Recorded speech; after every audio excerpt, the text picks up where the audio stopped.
Everyone is a star child, made of stardust and the infinite potential of the universe. This extraordinary fearless something in each of us clamors for freedom from the bonds of fear, conformity, and an ordinary life. Welcome to Dr. Durr's Living in the Sweet Spot, where practical tools and solutions from the intersection of mind-body medicine, science, and spiritual well-being awaken and empower you to live out your infinite potential, to live life in the sweet spot. While there are many marriages here in the U.S., there are also a lot of divorces. As a matter of fact, there were almost 700,000 divorces in the year 2021, according to the CDC. And divorce is hard on everyone. It's hard on the parents, it's hard on the kids, and it can just be hard on the rest of the family because there's so many hopes and dreams invested in that and the possibilities. So the question becomes, how do we get through divorce so that people are as whole as possible? How do we get through divorce and do it in such a way so that divorce doesn't have to suck? So joining me for that conversation today is my guest, Cherice N. Carter, aka the divorce coach. Hi, thanks for having me. Well, you know what? I'm so glad that you're here. And we were recently introduced to each other by another friend of mine and guest, Dr. Lamar Darnell Shields. And I was like, this is a great conversation to have. And I had mentioned to you actually, during my first season, I actually did an episode where I titled it "The Men-Women Differences That Make Us So Bad in Marriages." Mm-hmm. Right? Mm-hmm. Thank you. Because I was surprised that it's depending upon the study, 70 to 80% of women are initiating the divorces. Yes. That is so true. Yeah, and it's like 50%, over 50% of first marriages that end in divorce. Second marriages is like somewhere 63%, something like that, maybe 67% of second marriages are ending divorce. And then third marriages is like 73%. So if you get married the third time, 73% of those third marriages are likely to end up in divorce. Right. So given the high numbers of divorces, in the U.S., and again, that's according to the CDC, as of 2021, we need to have some conversations about how we do this, in a way that it's just, as I like to say, where we don't have just wreckage strewn all across the road in terms of the parents and the kids. Right. But I think that we should be having these conversations because, first of all, I found that, most of my clients, there was a lack of communication. So when there's a lack of communication, you can't really understand what your needs are and what the other person's needs are.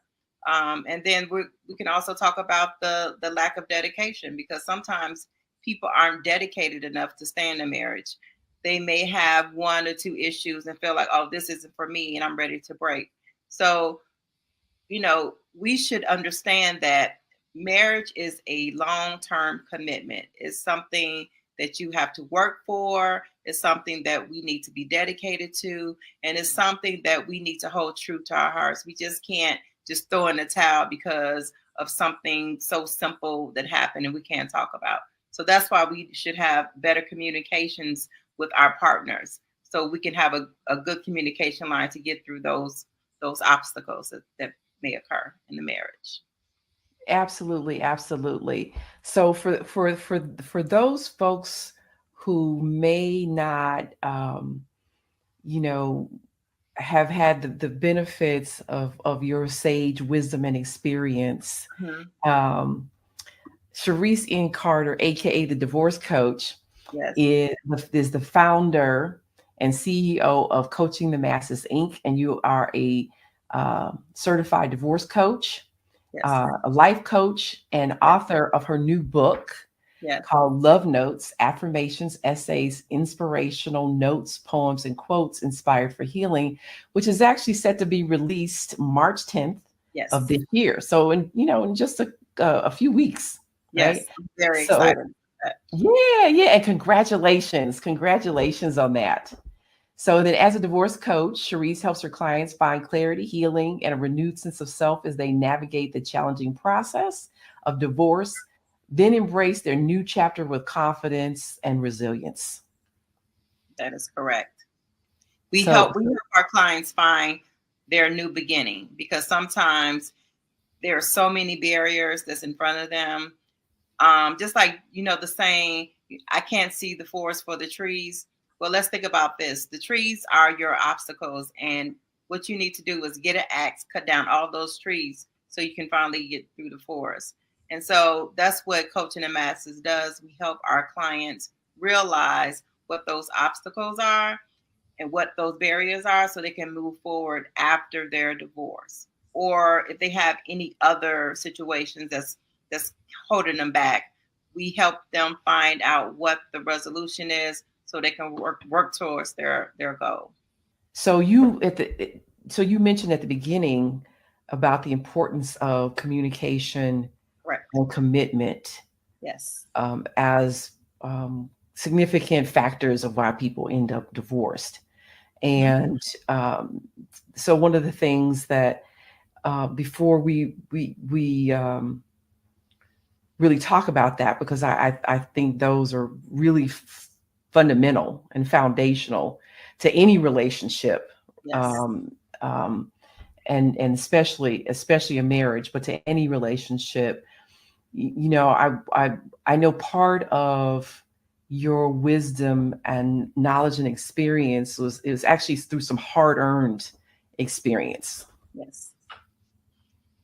That is correct. I was divorced in 2008. And when I was finding myself in a situation where I needed to get a divorce, it was very hard because I had two small children at the time. When I filed, it was 2006. So my daughter was 5 and my son was 3. My ex-husband, he was the breadwinner. He was the breadwinner, and my main focus was really being first a good wife, and then second, being a good mother, and then thirdly, my career. So I really didn't focus on my career. So once I found myself getting a divorce, I needed to hit the ground running to really get my financial ground together, because I was dependent on my ex-husband for those things, because he was a breadwinner. So I really needed to focus on, how can I take care of my children? What do I need to do? Having many conversations with family and friends, I said, okay, I really need to do this, because I'm not the type of person who's dependent on people. I like to have my own. And I wanted my children to live the life that they lived when we were married. So it was a lot of things that I needed to do. And I knew that taking hold of my career was one of those things, in order for my children to live the life that they were accustomed to. So what kind of work were you doing during the marriage? I worked at a financial institution where I worked in the um, anti money laundering group. So I was a compliance officer at a bank. Okay. And during the divorce, I was laid off. So I didn't work for, I think I want to say maybe 9 months to a year. Mhm. So I found a job working at Macy's part time, just to kind of keep myself busy until I can find another job. So it was really hard. I moved from a 5-bedroom home with my ex-husband to living in a 1-bedroom basement apartment in my mom's house. So that was a big adjustment for me and my kids. Wow. And as you know, as little kids, they're wondering like, why can't I go home? Why can't I go to my playroom and play? Where is daddy? So it was very hard for me to explain to them that this is our new norm for right now. Mm-hmm. So I always had in the back of my mind, I want them to have the things that they were accustomed to. So my kids was really my driving force to move forward, as with a lot of women, because kids most of the times they are in custody with their mothers. Mm-hmm. So just have to really grab all the straws and do what you have to do in order to have a meaningful, successful life after a divorce. You really need to take ownership of what you need to do in order to succeed, especially when you have children. Yeah, and of course, the other thing that you've already pointed out is the fact that oftentimes it's when a family divorces, the because the dad tends to be the biggest breadwinner, then the mom and the kids can end up falling into poverty. Yes, because of the divorce. Correct. Which but thank God I had my mom and my dad. They really stepped up to the plate and helped me out, because there were some financial difficulties at first, because my ex-husband at the time, he didn't want to help, and that's because he was going through his own hurt. His emotions was really tied to now what can I do, and it was because of hurt. It was because of hurt that I left. So a lot of men and women, when they go through a divorce, they really act out of hurt. And a lot of times when you're acting out of hurt, you end up hurting people. You do things that you possibly wouldn't do before. So there was a lot of hurt there. And with that, I wasn't provided the things that I needed for our kids at that time. So it was difficult, but I had my parents to really step up and step in and help out. So one of the things that, for me, is two things I try to get folks to recognize is, one, when you're talking about relationship or marriage, really the person you're picking is a mirror image of you, right? And some people go, huh? And so I'm going, yeah. I said because they're a reflection of your values and standards. They're also a reflection of some things that are going on with you, usually self-consciously or subconsciously, subconsciously, that people don't necessarily recognize, that, again, as you already pointed out, their own childhood wounds that they're trying to get worked out in the marriage, but are unaware that that's what they're doing. And so that's another reason why it doesn't work well to do that, because if you're unaware of the issue is really me and my wounds, then you make it about your spouse. And it's really not about your spouse, except you picked them, or as I like to say, you're the movie director, your own movie director. And when they show up, they audition for the role, and you have the option to say, you got the role, or thank you for coming, we'll be in touch. But with me and a lot of people, when you get married at a young age, like I was married at 27 years old. Okay. I'm sorry, I take that back. I was married at 26 years old. We had our first child at 20 when I was 27 years old. So at 26, I was really young. I just was in love. Like, okay, I love you. Yes, let's get married. Let's do this. Let's have kids. But you're not really thinking through the process. So I have a 22-year-old daughter now. So hold on, before you go into that, I'm just going to ask you. So when you say they're not thinking through the process, what do you mean by that? You're not looking at the whole picture. You're not looking at how that person was raised. You're not looking at what your true values are, what you need going forward, like 20, 30 years. You're only looking at the now, and you really need to look further into the future. Can I see myself with this person in 30 years and he or she acts like this 30 or 40 years later? Would I be able to, withstand that?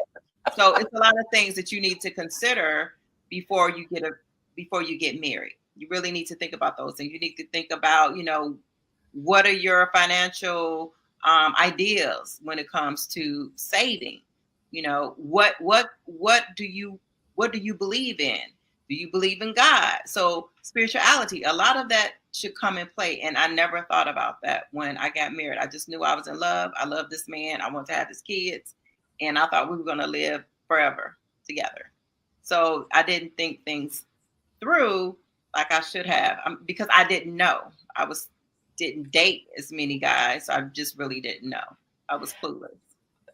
So here's the thing. I don't think it's a matter of how many guys you date. What I've discovered is the average person doesn't know how to vet a partner. They don't know how to do the very things that you just talked about doing.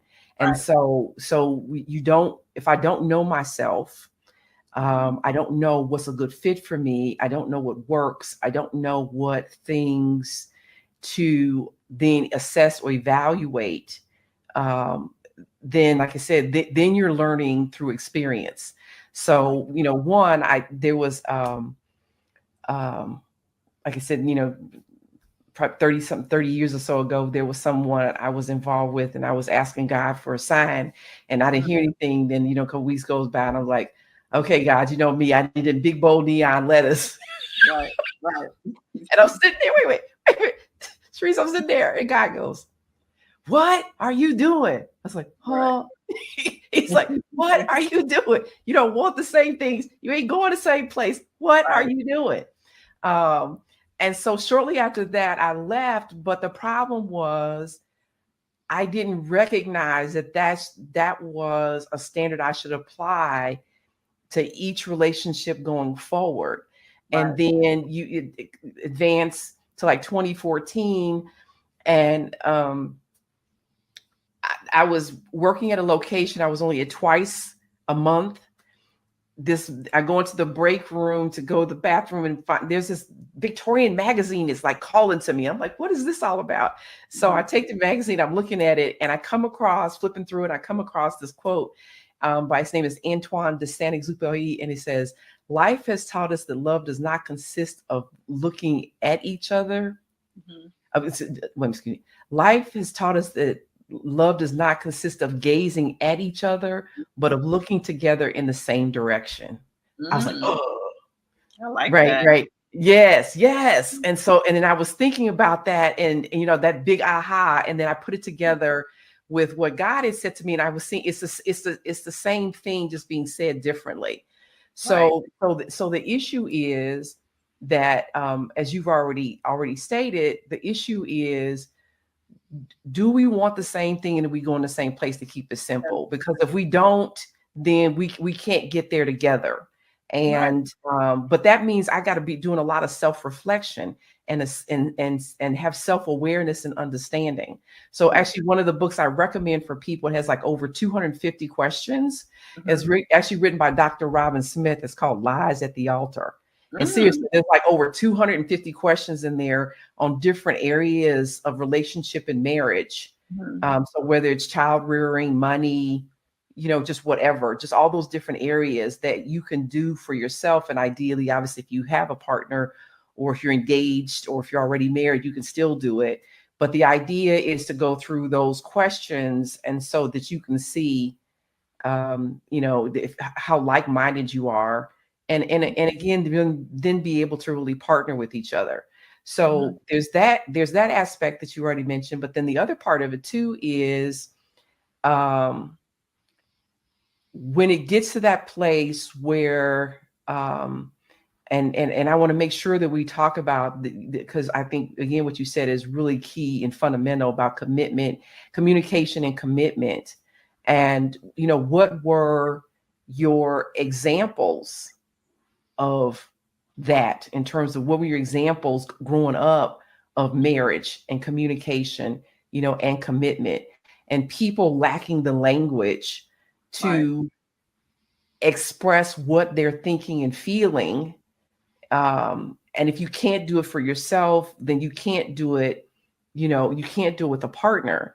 So then the marriage breaks, once the marriage breaks down, what I discovered, because because I divorced back in 2009 after 10 years. What I discovered was actually the grief was around the fantasy of the marriage. Right. Because if the marriage had been all of that, there wouldn't be a divorce. Mm-hmm. So it wasn't really the grieving of the marriage as much as it was the grieving of the fantasy of the marriage. That's good. But a lot of times when you go through, not a lot of times, all the time, you do grieve the marriage. You grieve not being in that person's life anymore. Like for me, I started grieving a couple of years after I was divorced because I was dealing with other things in my life. I had like two grandparents that died within months of each other. And then I had a family member who was going through something where they tried to kill themselves twice. So I was dealing with that and dealing with, helping my kids get through my divorce with their dad. So Right. it took me some years to kind of grieve it. And then when I sat down and I really thought about it, I was like, oh my gosh, I'm divorced. I started to really think about how I no longer was talking to my ex-husband because this person, I wake up with this person every day. I talk to this person every day. Whether we were getting along or not, I still saw this person, right? Because how long were you all married? We were married 8 years. Okay. We were married for 8 years.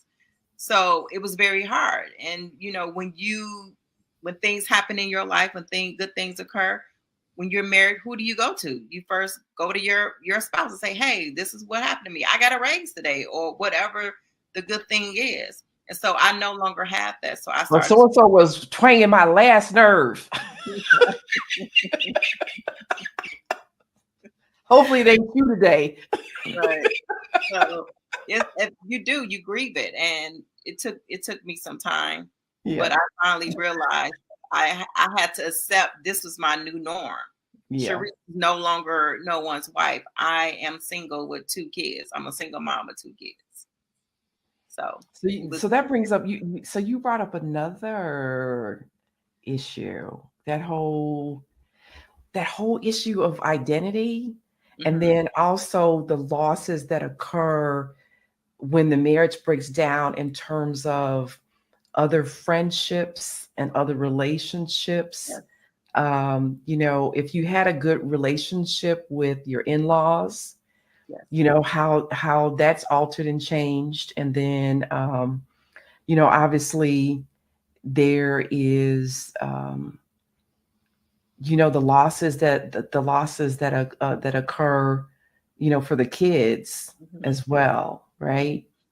Mm-hmm. So even with my ex-husband's family, we still talk. So as my kids were getting older, when I would have birthday parties for them or graduations for them, I always included my ex's family because those are my kids' family. And I want them to still be connected with them because that's their family.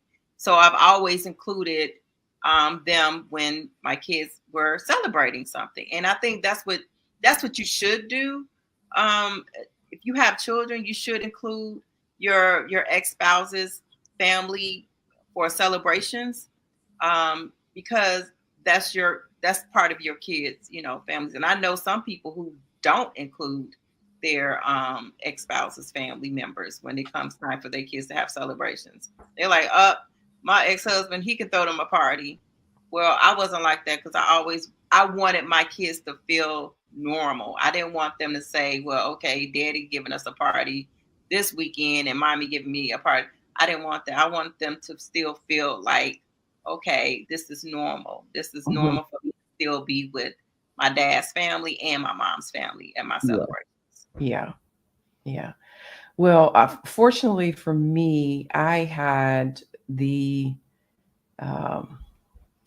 example of what I call my mother, the goddess mother. Mm-hmm. So she also has a nickname, Peaches.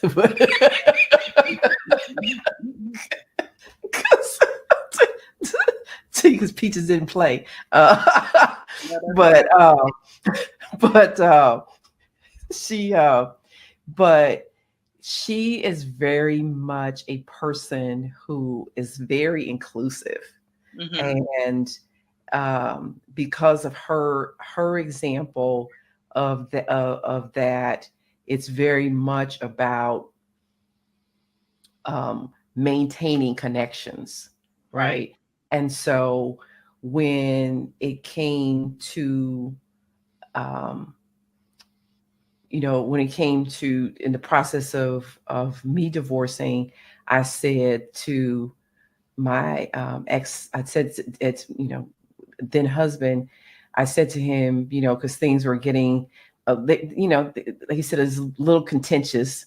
Right. It was never bad, but but what I said to him to kind of get us on the same page was, I said, you know what, I said, when we divorce or not, even when we're divorced, we're still going to be family, and we're still going to have to learn how to raise this baby together. Right. So, we need to we need to work this out. Mm-hmm. And, and that had everything to do with my mother's example. And because of that, um, uh, my my daughter is from a previous relationship, and then my son from my one and only marriage, that I have had both of their dads Mm-hmm. sitting at my holiday table, Mm-hmm. and they get along well. And as a matter of fact, there's like almost an 18-year difference between my two kids. And so my son calls my daughter's father, she calls him uncle. So that has very much to do with my, as I said, with the goddess mother's example of maintaining connections and Right. family, despite the fact that the marriage is no longer Right. in existence. And that's important because kids need to feel, they need to feel comfortable. They need to feel loved. They also need to feel respected, right? Mhm. Because if we exclude that part of them, because basically when you think about it, that your spouse's family, that's a part of your kids. So you're not willing to have them celebrate with you. It's like you're excluding that part of your kid. So I've always wanted my ex-husband's family to be around. They've been for proms, graduations, birthday celebrations, college trunk parties. So I've always included them because for me, that was, the best thing for my children. They needed to be, surrounded with their families when things, when things happened to them that was good. And I always wanted to be, be inclusive. Well, the other thing too, though, for me, though, as a child and adolescent psychiatrist, the other thing I tell people though is, when you make the kids choose like that, it's probably problematic for the kids. You're Correct. putting the kids in the middle, and in some ways, you're forcing them to choose. Mm-hmm. It's very uncomfortable and it's very unhealthy.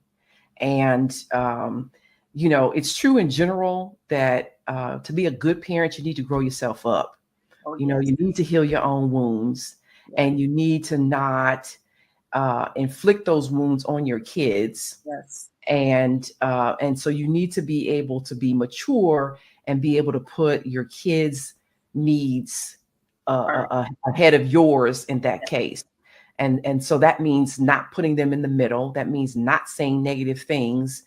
about the other parent, and again, and their family. Anything you need to address needs to be handled, Definitely. with the parent directly. Yes. Don't send messages through your Yes. kids No. to the other parent, that Mm-hmm. kind of thing. So here's what I want to do. One, I want us to go to break, but when we come back from break, let's go ahead and talk about um, the issue of communication and commitment, because I think that that's important fundamentally in the marriage. but it's still foundational even after the divorce. And then just what's your process to help the adults and the kids to get through the divorce so that divorce doesn't have to suck. Right. Okay. All right. Okay.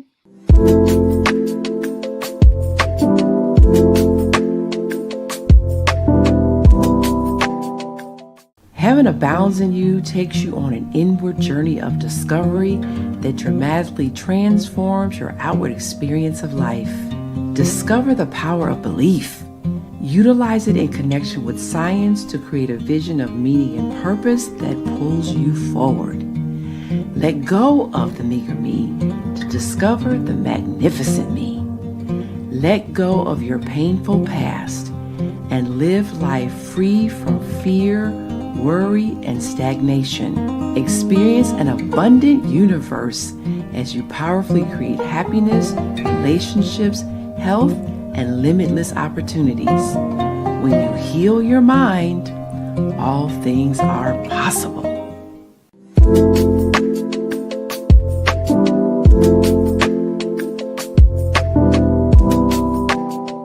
Hi, I'm your host, Dr. Ballin A. Durr, and here on Dr. Durr's Living in the Sweet Spot, we are talking with my guest, Cherice N. Carter, about divorce doesn't have to suck. So before the break, we were talking about, again, being mature adults, not putting the kids in the middle, the importance of communication and commitment during the marriage, and one of the reasons why it breaks down, but also that needs to, how important that is in the process of divorce. But anyway, so so we're going to talk about that, but also what is your process for helping, the family get through divorce so divorce doesn't have to suck? Mm-hmm. So what I do is I always have a consultation before we start the actual sessions. And during that consultation, I really talk to the client and say, hey, what are your goals? What do you see yourself doing after the divorce? Do you see yourself in another career? Where are we going with this? So I sit down and have a conversation with them so I can understand what their goals are. Mm-hmm. And a lot of times people just really want to be able to accept their new norm. Like, I'm no longer married to someone. I need to learn how to accept my new norm. So I walk them through steps of doing that. But first, I always tell them, you have to accept accountability, because the divorce isn't mainly just because of your ex, right? Not the A word. Not the A word. Accountability. And it could be, it could be as little as how you reacted when your ex was flaring up at you, because you could have reacted in a different way, but you didn't. You acted negatively when they said something or did something to you. So you just really need to accept accountability, and that's how you will be able to move forward. Accepting your new norm. And I'm sorry, I just want to interject this one little point, which is simply this. To me, the reason accountability is so important because if I can accept that I chose the person, then I can then take ownership of the fact, not that I behaved the way they behaved, but in choosing to be in relationship with them, I exposed myself to their behavior. Right. That in choosing to mate with them and have children with them, then I was responsible in part for then having my children be exposed to that and having that experience, whether the parent is a good parent or not a good parent, right. Whether that parent has substance abuse issues or not, just whatever that parent is bringing to the table, right. I picked them and chose to be in relationship with them. And if I can do that, then I'll stop blaming the other person. And again, as you're saying, take ownership for my choices and how I contributed to creating this experience. And I'm glad that you said that, because when I was going through my divorce, I was so upset with myself, because I was saying, how how did I allow this? Why did I choose this person to get married to? So I was so upset with myself because I felt like it was my fault. I chose this person to get married to. So I chose to be treated like this. That's how I initially looked at it. But then I had to sit back and think and say, you can't accept responsibility for their actions, but you can accept responsibility for your actions. And so when you think about things like that, because a lot of times you could know someone for 2 years and you really don't know them until you get married to them or you live with them, right? Because people put on this facade of being someone else and they're really not. So you can be tricked, you can be duped. So Cherice, you know what I say about that? I said, in my experience, who people are usually can show up in the first few months, usually no longer than 6. And the person has to be really, really good for them bones to start to not be rattling and just fall out the closet eventually. Right. But you know what we do? We see signs, and we ignore them. Correct. Or make excuses for them. Correct. So, and that's a lot of times we do see little things that's happening and we'll say, oh, that's nothing. But that little nothing one day is going to turn into a big something. So when you see signs, when you see things like that, you need to be aware and say, wait a minute. If I'm with this person 10 years from now, would this be okay for me? So we need to really start thinking about that. And so even now, a great point.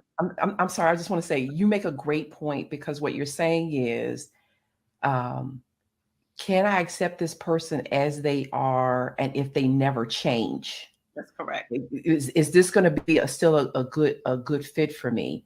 And I think the other thing that you're saying too that is so important is not to beat up on yourself if you make a choice where it doesn't work and it does have some really negative consequences, because it doesn't help. And so the point of forgiveness is to not only forgive them because they're using the tools and the only way they know how to use them, the tools that they have and the only way they know how to use them, but so are you.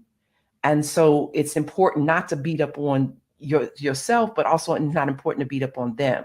And that's where the forgiveness comes in. Oh, definitely. I'm sorry. Yeah. So when you're going through your divorce, and the healing process will not take place until after you've forgiven yourself and your spouse, your ex-spouse. So you really need to hone in on that. And that's the only way I was able to heal, is like really forgive my ex. And I will say this. I know there was a time when I would say, like, Lord, when you gonna deal with him? When are you gonna take care of him? I'm just when you gonna fix him? When you gonna fix him? So right. And so it's so funny because my mom and my grandmother at the time was like, you know what, Cherice, the Lord, he don't take that long. He gonna fix them. He gonna fix them. It's coming. He gonna deal with them. And so I was like, okay, God, you gonna deal with them. But then I said, you know what? I can't worry about him being fixed. I need to be fixed. Because if I want to move forward, I want to have a good life, I want to be a good parent to my kids, I can't hold in all this hurt. I can't hold in all this anger. I can't do it. So I gradually started forgiving my ex. I didn't talk to him about it, and he would still do things. It was, we would still have arguments, whatever. But I was still going through the healing process, and I started to notice that I wouldn't react as I did before. Like if he did something I didn't like, I would just block him. At one time I had blocked him for at least a year because I was like, okay, I don't like what you're saying to me. I don't like the way you're talking to me. And that was the only way for me to really, tune out the noise and really concentrate on myself and forgiving him for what happened. And then once I did that, I was able to move forward. And I was able to go to church and go to the altar and not just pray for me and my kids, but pray for my ex-husband too. So, and I know that you were in the process of talking about this, and so I, you know, wanted to expound on something you were saying, which, but I wanted to, of course, to get us back to, your process. You do the evaluation, Mhm. and then what happens? What happens next? So I do the evaluation, and then I come up with a plan. And according to that plan, we would set up our meetings, our sessions, and we'll work towards your goal. So, for instance, if your goal is to, you know, have a new career after your divorce, we'll work on that. We would establish a plan on that. I'll say, hey, what do you really want to do? What do what makes you happy? Because life is really short. So you want to really do something that you enjoy doing. Or if you want to have, financial stability, what do you need to do that? Let's work towards that. If you want to be able to, date again and trust again, we'll work on a plan for that. But you have to really come to terms with how your marriage ended and taking accountability and moving forward. And we'll discuss all that within those sessions so you can walk away from your divorce not being bitter, not being upset, not being angered, really having the willingness to move forward and hopefully move forward into a new relationship. Okay, so that sounds like the adults, but how do we secure the kids? So I don't have kids as clients. Okay, I just only deal with adults. okay, Because kids, they're more so they need a therapist to help them through their issues. And so I'm a divorce coach, and I just really coach people through their obstacles. Now I will help the parents create a visitation plan for to work with their spouses, but I don't coach children. okay. And I get that you don't coach children, but Cherice, because I know what I've had to deal with, and there's some folks that I had to pull them up because of the fact that their behavior is harmful and negative towards their kids. Mm-hmm. So I think really what I'm asking is in working with the adults, right? And of course I do my best to be, as kind of about it as I can, but it's Mm-hmm. still just some of the things, sometimes you go like, oh my God, you doing what?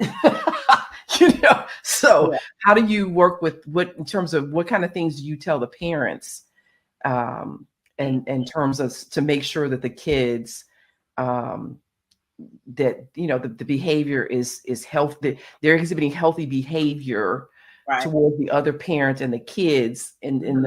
in this process. I already mentioned a couple of them, which is of course Right. one, not putting the kids in the middle, not sending messages through the kids, Right. not talking negatively about the other parent to the kids. What are some other things that you do? Well, I always tell parents, as you said, never talk negatively about the other parent, and do not argue in front of the children. Don't say negative things in regards to their parent indirectly, and really just think about how you would want your ex to speak about you in front of your kids. You wouldn't like it if your ex said derogatory things to your children. And also, if you are or not to the, able to the new partner or spouse? right, exactly. Or if you cannot have a conversation that would not end in a negative way, then there are tools out there, there are apps out there where you can communicate with that parent so you don't even have to worry about having, knock down, drown, drag out arguments. You can actually have conversations through an app or through email, because you need to really focus on what's best for the children. Because a lot of times kids, when you do those things, when you speak negative about the other parent, your kids take it as like, I'm a part of my dad or I'm a part of my mom. Mhm. Do you feel like that about me? And another thing I always advise clients too, because a lot of times you may be just going through your divorce and people want to bring new partners into the mix. Like, you should hold off on that. Make sure that this is someone that you want to be with, because if you constantly bring different partners in your children's lives, that's not good. They need to have some stability, and everybody isn't meant to meet your kid. So I try to give the best advice I can in regards to kids, because I know how that affects them, because I saw how it affected my kids. Yeah. Do you have them do like co-parenting agreements? Do you have the parents do co-parenting agreements? Yes. I help them with that, because a lot of times people feel like, well, I want my kid only on Christmas, or I want them every holiday. And like, you can't do that. You have to often, unless you can talk to your ex-spouse about those things, but you really should have it documented and written. So if anything occurs, you'll have paperwork for that. So I think the other thing too, again, as someone who's a child and adolescent psychiatrist, the other thing too that's important is not to use the kids as a weapon against the other parent. Right. And that also includes visitation. Mm-hmm. So one parent should not interfere with the visitation of the other kids. And I know sometimes people even get, they're like, well, so-and-so is not paying child support, so then, why are they entitled to see the kids? Right. And that's not something. Visitation with your child should not be based upon if the parent is paying or not paying child support. Mm-hmm. And I see that a lot of men, they go through where the mom is withholding the kid from them, or right, or they're upset because of whatever reason, and they want to withhold the kids from the dad, and that's not good. If the father wants to hold a relationship with that kid and is positive and is not doing anything negative in that kid's life, the father should not be barred from seeing that kid. That is very detrimental to kids, especially when kids are close to their parents and you just stop the relationship. You shouldn't do that. That's not good. So I advise my clients to do the best that they can to ensure that their kids sustain a relationship with their parents, because you don't want to do that, because as kids get older, they're going to find out the truth. And when they find out that you've withheld them from their parent, that could be detrimental to your relationship with your kid. So always kind of think about that in the back of your mind. I don't care how bad you and your ex don't get along, never withhold a kid from their parent unless it's in a way that the kid will be hurt. Correct. Right. Unless there's some abuse or neglect involved. Correct. Yeah. And so in this last minute, because I want to be able to get into your book, mm-hmm. Take 30 seconds a minute and say, what are some things that, again, parents can do from that's because now we got to shift commitment and communication from what didn't happen in the marriage to now communication and commitment in order to make this divorce as painless as possible for everybody. Mm-hmm. So what are things you recommend that people do? So some things that I recommend people do, they should really have a good communication with their spouse or soon to be ex-spouse. Talk about what you want. Talk about what you need. Talk about the children. Talk about, where do you want them to go to school? If you want them to have extracurricular activities, how do you want them to be raised, while you guys are apart? you really should be on the same page about everything in order for your divorce to go smoothly.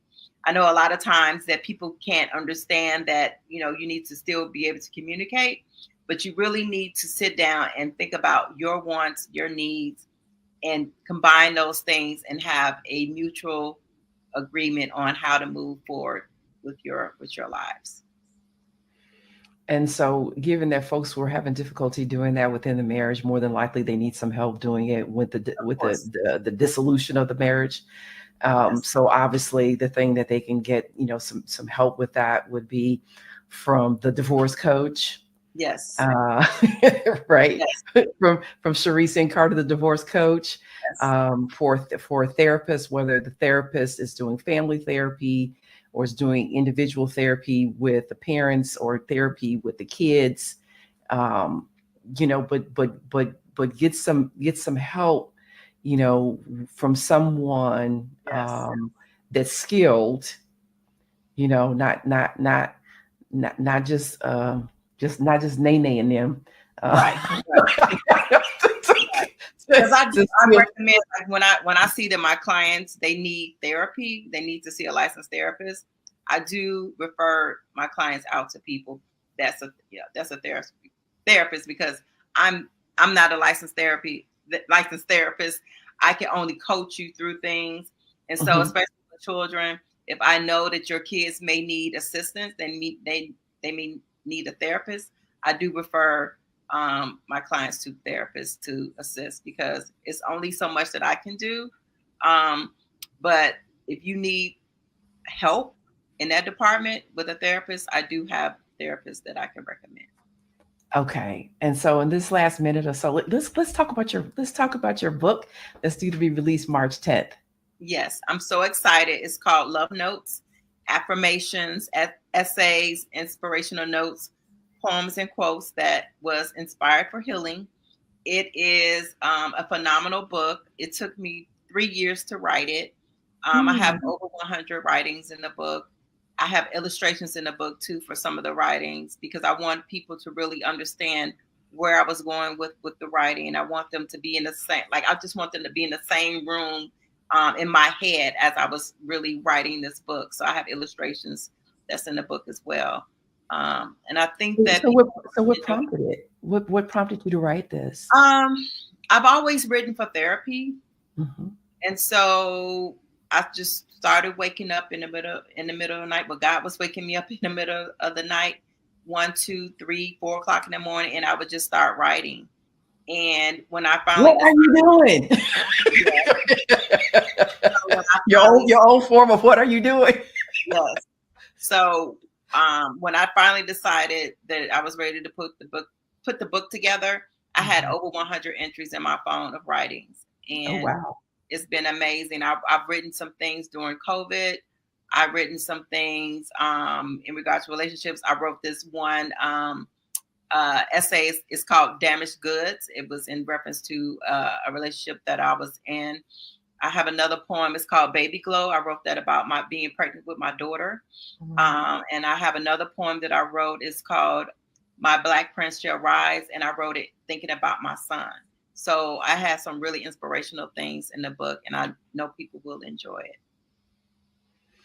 So, well, thank you so much for that, for being willing to, to open up, your heart, and your mind, and to welcome people in, and also for, the work that you do.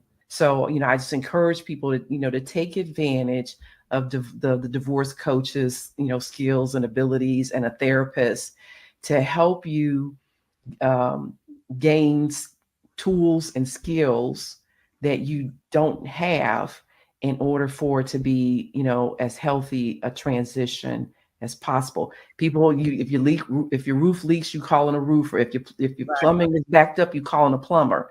So don't let you not knowing how to do something, or your belief that I'm weak or stupid, or I can do this on my own. If you don't know if you really don't have the skills and the tools to do so, don't let that stand in the way of again, you securing your babies, your kids, Right. and your relationship with the other parent, because again, as I say, you still family, you still got to raise those kids together. And how do you do that in a way that is as healthy and as safe as possible? Mm-hmm. And sustainable for your children too. Yes. So. Yes, absolutely. So how do folks reach out to you? How do they connect with you? So they can connect with me on Instagram, Threads, and Facebook at Divorce Coach CC. You can also connect with me on my website, which is www.coachingthemasses.com. And you can also give me a call if you need my services at 708-543-1213. And that's how you can reach me. Well, again, thank you so much for appearing and having the conversation with me. I'm sure that this will help some folks, and and hopefully you can come back again, and we can get into this some more, get into the weeds. Okay. Because I know you got a whole lot more that you could offer folks that's going to make a difference. Absolutely. Thank you for having me too. I appreciate it. Oh, it's my pleasure, Goddess. It is my pleasure. So we all know that going through a divorce, for those who've been through a divorce, tends to be a very difficult time. I hope you learned some things that have helped you, helped your family, helped your children get through divorce as safely and as healthy as possible. And I hope you will learn and discover that divorce doesn't have to suck, and that it is possible for it to be a more harmonious experience instead of one that is conflict filled. I'm your host, Dr. Valen A. Durr, awakening and empowering you to live out your infinite potential, to live life in the sweet spot. I'll see you next week.